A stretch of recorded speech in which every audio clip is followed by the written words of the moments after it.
Good afternoon. I am Matt McCool. I am the Special Agent in charge of the U.S. Secret Service Washington Field Office. We are here today with our partners to share security information with you regarding the upcoming Army 250th birthday parade.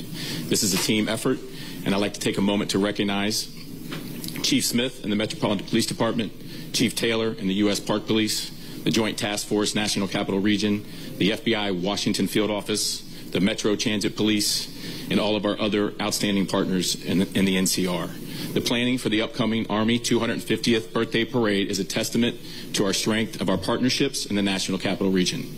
Planning an NSSC in a matter of weeks is unprecedented, and our success in creating the security plan was in large part a result of our outstanding relationships as well as our collective NSSC experience. This event marks the 5th National Special Security event to take place in Washington, D.C. this calendar year, which is also unprecedented. The NSSC designation allows the federal government, along with our state and local partners, to use all available resources to implement a comprehensive security plan. The United States Secret Service is extremely proud to lead the development of the security for the celebration of one of the greatest fighting forces the world has ever known. We've coordinated closely with many of the public sector professionals in this room and countless others across the NCR. Our teams work and train frequently and communicate daily to execute high-level security. This shared experience is our foundation, and it is our strength. Looking to the upcoming festival and parade, we're preparing for an enormous turnout. Hundreds of thousands of attendees. It is our duty to ensure the safety and security of every participant.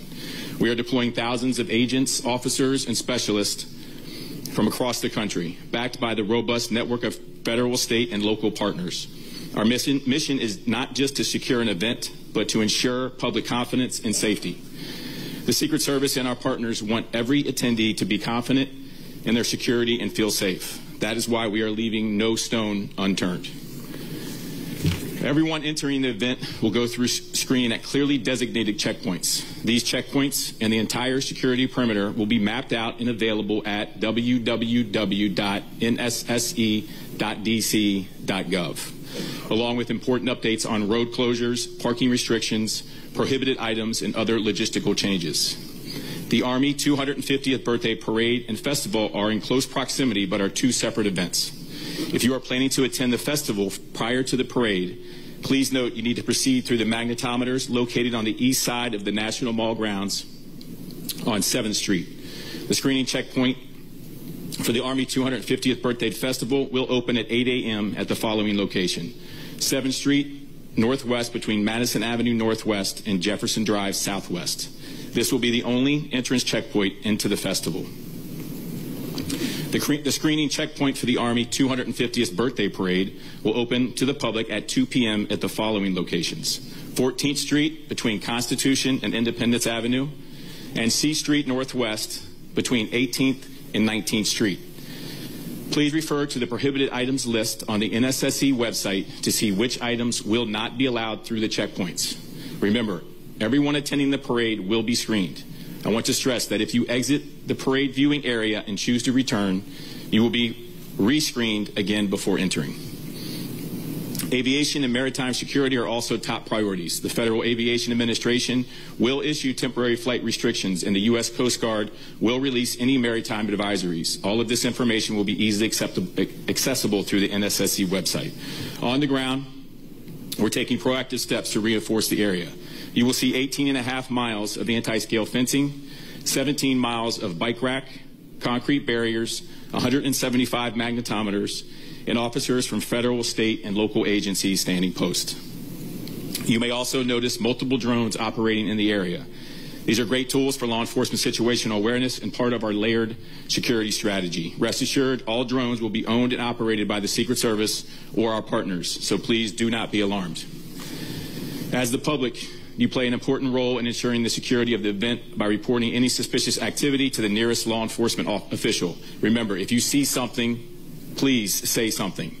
We've established a dedicated phone line for residents and businesses in the area who may have questions or issues.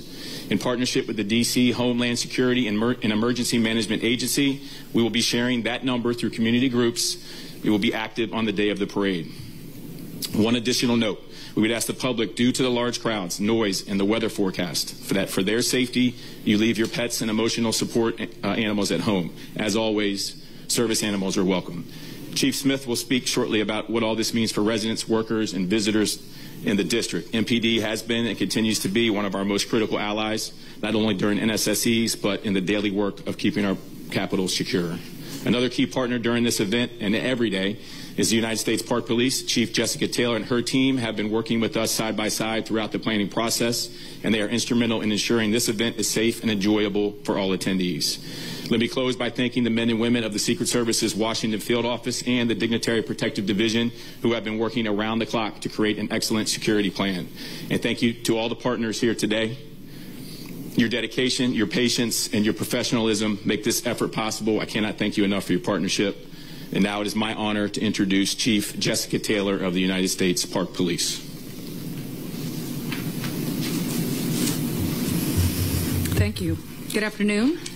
My name is Jessica Taylor, and I'm the Chief of the United States Park Police. The Park Police has significant experience with large-scale special events, especially in and around the National Mall and on National Park Service lands. We're, of course, working under the NSSE umbrella with our partners at the Secret Service and have members on all of the subcommittees. Ensuring a safe event and keeping the public safe is our #1 priority. We'll be on full activation. All of my officers are working on Saturday and leading up to Saturday with road closures and site security. We are particularly grateful for the support of multiple local, state, and federal partners who are sending in their officers and their agents to help us with manpower on Saturday. That being said, plan ahead before you come to the event, right? We're expecting families, we're expecting some children. Parents, take a picture of your children that morning so we know what they look like in the event you get separated. You can easily show the officer the picture. We'll have family reunification tents and we'll have officers everywhere you look on hand to assist. I am extremely confident in the security site footprint we have put together for this event, and we're looking forward to a safe and enjoyable event on Saturday. Thank you. I'm sorry. I'd now like to introduce FBI Special Agent in Charge Bates. Thank you, Chief Taylor. Good afternoon. I'm Philip Bates, Special Agent in Charge of the Washington Field Office of the FBI. I appreciate the opportunity to be here today to discuss the FBI's partnership with federal and local agencies to prepare for the Army 250th birthday celebration.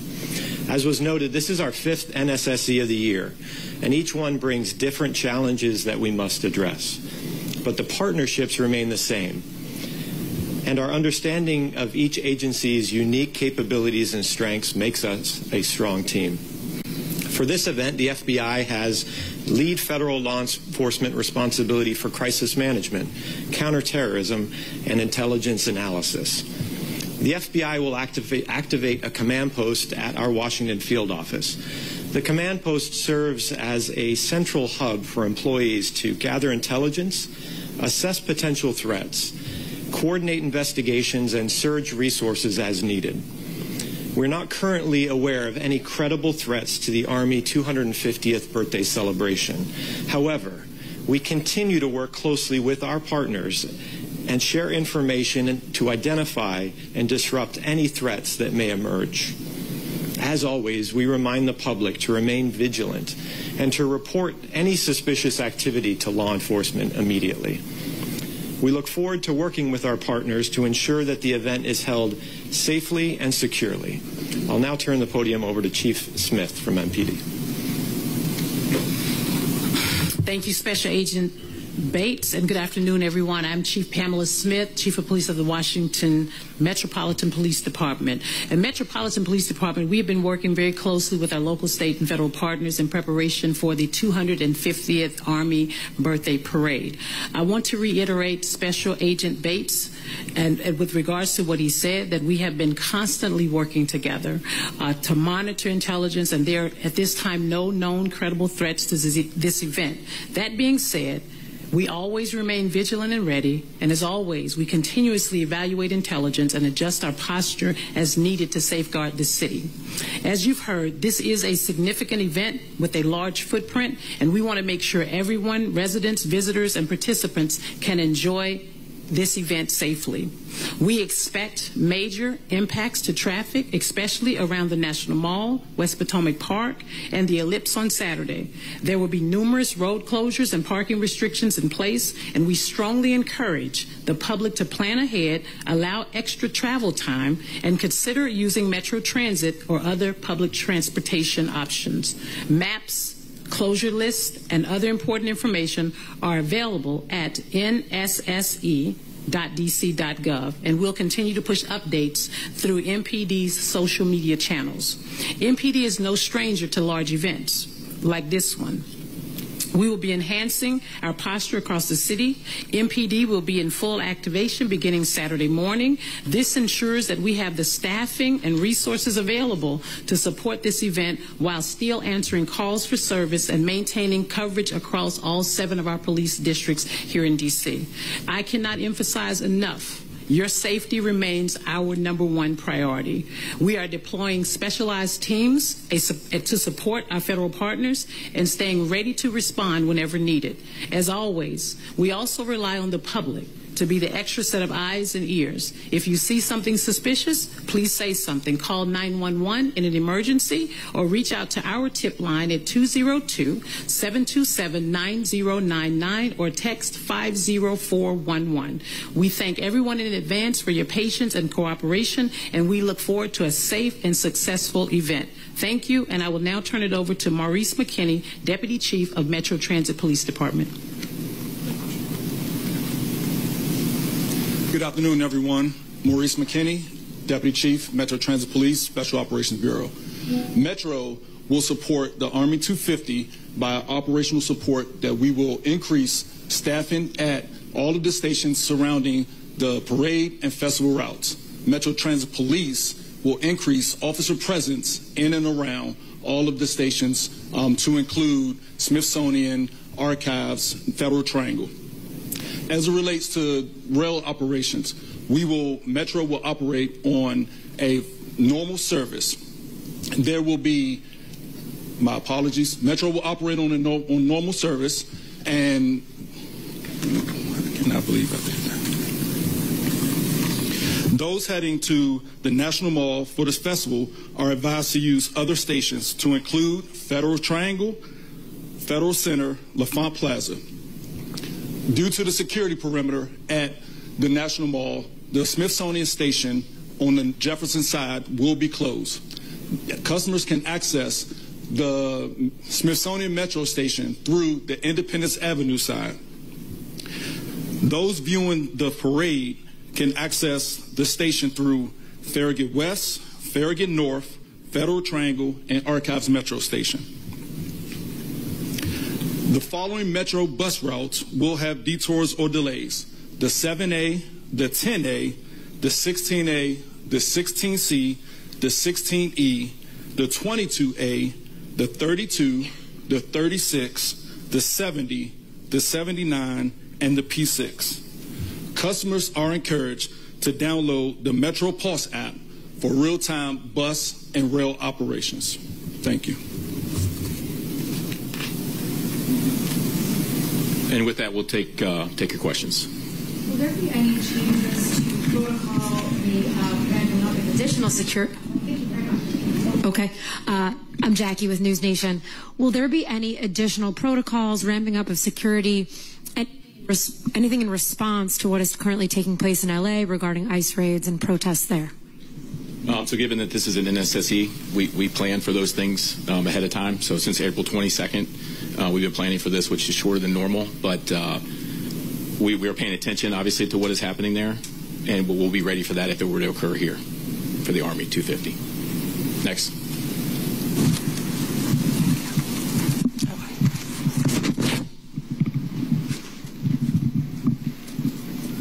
Hi, Hassan Khan with Politico. Just to kind of follow up on that, what have you guys been expecting or discussing in terms of whether we see a similar deployment of federal troops, maybe perhaps the D.C. National Guard, as we've seen in California, in response to protest activity? We're not expecting it. We have no intelligence of that, happening here.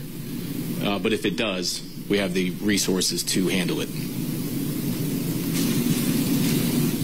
Right here in the front. Ma'am. Oh, hi there. Thank you so much. Sure. Nicole Scango with CBS News. Two questions. One, can you speak a little bit about First Amendment activity and plans for protesters? Mm-hmm. And then just as a second question, curious, you mentioned the 18.5 miles of fencing. Mm-hmm. We've seen much of that go around the White House this morning. Mm-hmm. Do you anticipate that fencing will stay much beyond the event, or at what point should we see that come down? We're planning on everything to be cleaned up by the 19th. And then as far as the First Amendment activity, from a Secret Service perspective, if it's simply people, using their First Amendment right to protest, we're not going to do anything with that. But if that turns violent or if any laws are broken, that's when MPD, Park Police, Secret Service will get involved, and that will be handled swiftly. Is there a designated area for that? You want to take it? Yeah. So the National Park Service handles the permitting process, right? So we have several permits currently pending. From what we've reviewed thus far in our communications list, we don't have any significant concerns. We don't have a designated area. According to the permit, they'll request where they want to be, and the National Park Service will make a decision based on the NSSE and the security perimeter. But First Amendment activity, significant experience with all the events in the mall, right? So certainly the Park Police and MPD is well prepared.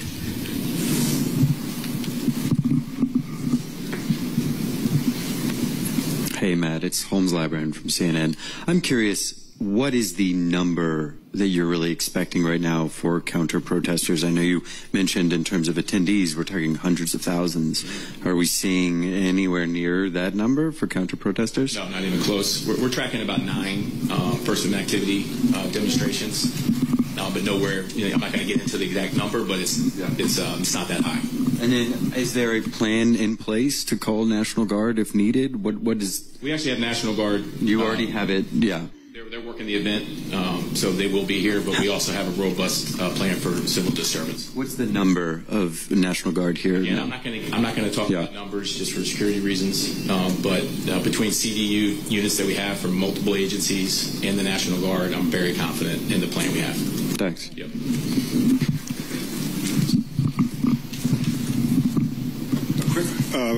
Mark Seegers, Channel 4. A quick follow-up on the National Guard that has been deployed, and will they be, whichever National Guard is it, will they be armed? They will not be armed, and I believe it's not just D.C. National Guard, but D.C. National Guard is involved.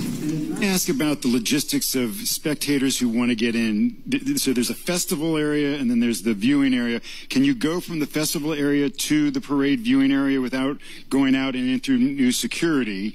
And you want to answer that? Sure. You have to go through security for both. So, but if once I'm in the festival area, I could just go. No, you'll go out and you'll go through. Okay. Now we have a ton of magnetometers, so I don't. Depends on how many people show up, right? If 1 million people show up, there's going to be a line. And then, how many people are you prepared that can actually sit on those? Is it like 3 or 4 blocks where there's actually bleachers for the parade route? There will be no bleachers. So it is just standing along Constitution Avenue? Correct. And so, how many people do you think you can accommodate there? Hundreds of thousands. You can? Yeah. Okay. And none of that is ticketed? It's open to... Not ticketed, opened. Yeah. And then can I ask a housekeeping question for press? Or do you want to have somebody hang back and answer those after? We'll do that after. Okay, thanks. Last two, Tom and Ashley.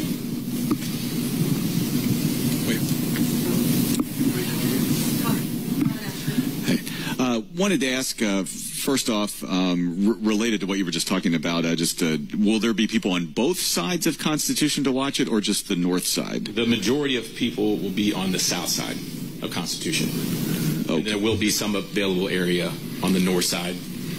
And this may be more for the MPD chief here, Smith, but we unfortunately had the double stabbing and the shooting this weekend while World Pride was going on, not right where the parade was. What do you do to prevent something from happening, not necessarily right at the parade, but in the area not too far from it like that this weekend? You want to answer? Well, we're prepared. I think as law enforcement personnel, we've already gone through the executive steering committee with regards to the resources that we'll have allocated to the 250th, and that's the same thing we would do in any other special event that we have across the city. Making sure our resources are available. If something happens, being able to redeploy those resources to those areas. If I can just follow up real quick, how much are you helping Park Police? Is this like an all hands on deck day for you as well? I stated in my remarks that this is full activation. Okay, and that means that's throughout the city, though, right? Not just here, or it's throughout the city. Of course, I still have to maintain the rest of the 7 districts across the city. Okay, and are you confident you have enough to do all of that? I'm confident. Thanks, Chief. Sir. Ashley Parker from The Atlantic.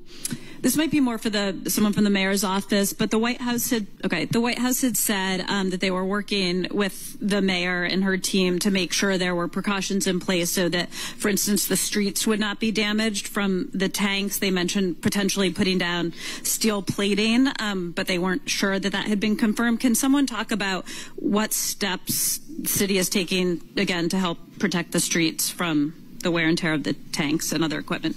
Yes, thank you for the question. I'm Colonel Jess Curry, an engineer on the Army staff, as well as part of the U.S. Army Corps of Engineers. So if you go out to the parade route even today, you can see some of that work being put into place.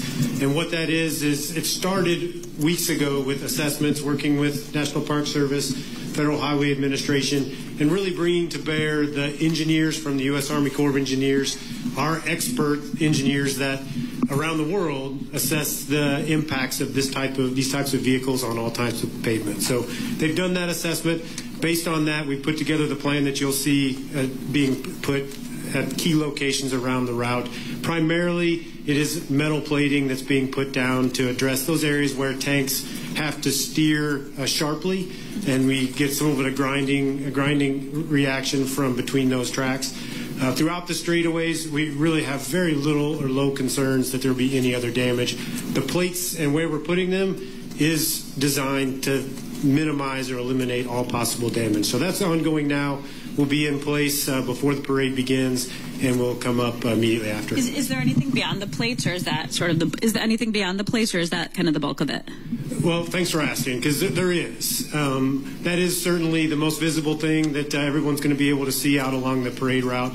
But in addition to that, we're putting down a lot of matting in the staging areas, things, again, to just mitigate any potential. We're using an abundance of caution. We want to protect these streets. This is our capital city as well, so we're committed to ensuring that we minimize any possible damage. But in addition to the protective measures being put on the road, what you can also see during the parade is the tanks all have brand new rubber track pads placed on them, which increase the padding that they have underneath each track to minimize that potential damage.